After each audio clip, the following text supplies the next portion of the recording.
Egyptian-Canadian Mohamed Fahmy, Australian Peter Grest, and Egyptian Baher Mohammed were detained on December 29th while reporting on unrest in Cairo for Qatari-based broadcaster Al Jazeera.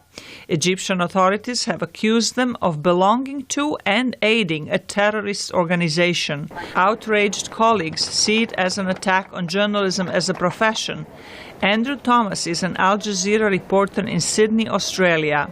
This then isn't an assault on three men, it's an assault on journalism as a whole. And as our t-shirt says, as this banner says, journalism is not a crime.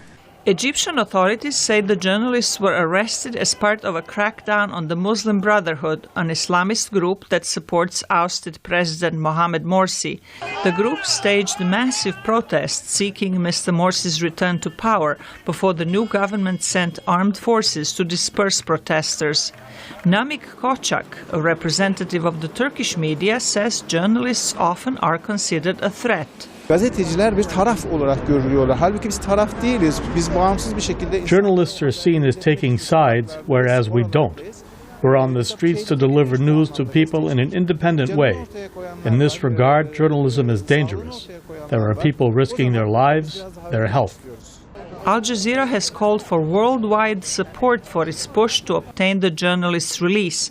The head of Al Jazeera's public relations, Osama Al-Said, says the response has been overwhelming. What we've been seeing over a number of weeks has been massive support around the world for our journalists to be freed by the Egyptian authorities. And there's a further ramp up today. There's action taking place in over 30 countries. The United States has repeatedly urged governments to protect journalists and punish those who harm them. White House spokesman Jay Carney called on Cairo to release all detained journalists. We remain deeply concerned about the ongoing lack of freedom of expression and press freedoms in Egypt. The government's targeting of journalists and others on questionable claims is wrong, and it demonstrates an egregious disregard for the protection of basic rights and freedoms.